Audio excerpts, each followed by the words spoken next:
ये है हेलो दुनिया ओनली ऑन रेडियो आसमां। इसके सिवा जाना कहाँ। Business update. तो दोस्तों, आप सुन रहे हैं रेडियो आसमां और मैं हूं साकेत सोनी। मैं लाया हूं आपके लिए बिजनेस अपडेट, व्यापार की बातें और स्टॉक मार्केट की हलचल।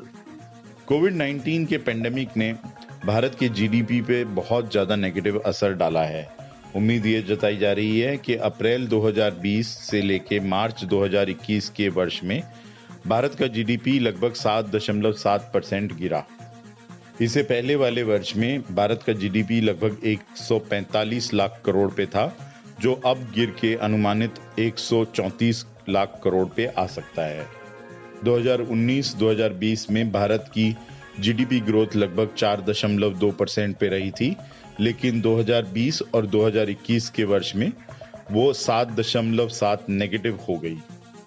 इससे पहले एक अनुमानित आंकड़े में ये बताया जा रहा था कि शायद भारत की जीडीपी 11% गिरे, लेकिन जो अक्टूबर से दिसंबर का 3 माह था, उसमें जीडीपी की ग्रोथ में काफी बढ़त देखने को मिली और अब ये आंकड़ा -7.7 पर आकर रुका है।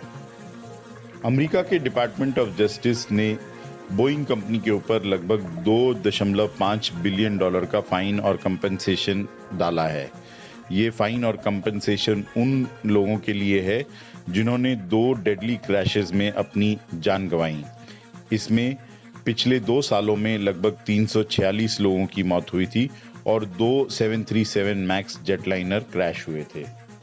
इस $2.5 बिलियन में लगभग 10% फाइन के रूप में और 90% कंपनसेशन के रूप में दिया जाएगा। चाइना का मशहूर सर्च इंजन बाइडू ने अब ये फैसला कर लिया है कि वो भी स्मार्ट इलेक्ट्रिक व्हीकल्स में कूदेंगे। उन्होंने ऑटोमोबाइल बनाने वाली कंपनी जीली के साथ एक करार में अब ये फैसला करा है कि वो स्मार्ट इलेक्ट्रिक व्हीकल्स बनाएंगे। इससे पहले अलीबाबा ने भी शंघाई ऑटोमोबाइल के साथ मिलकर स्मार्ट इलेक्ट्रिक व्हीकल्स बनाने का फैसला कर लिया है, तो चाइना का बाजार भी काफी गर्मा रहा है। बाइडू के इस फैसले के बाद नैस्डैक पे बाइडू के शेयर ने लगभग 4% की छलांग मारी। दुनिया भर की ईवी व्हीकल की रेस में सबसे आगे टेस्ला है और टेस्ला के कमर्शियल ईवी सक्सेस को देखते ही सब कंपनियां जैसे अमेज़न, अल्फाबेट, टेंसेंट ने भी इलेक्ट्रिक व्हीकल बनाने का फैसला कर लिया है। एप्पल ने भी कुछ ही महीने पहले फैसला करा था कि वो भी एक इलेक्ट्रिक व्हीकल बनाएंगे और 2024 तक उसका लॉन्च पॉसिबल हो सकता है। टेस्ला कंपनी के मालिक इलॉन मस्क अब दुनिया के सबसे अमीर आदमी बन गए हैं। उन्होंने अमेज़न कंपनी के मालिक जेफ बेजोस को पीछे छोड़ते हुए लगभग $191 बिलियन की नेटवर्थ बना ली है, जो अब दुनिया में सर्वश्रेष्ठ है।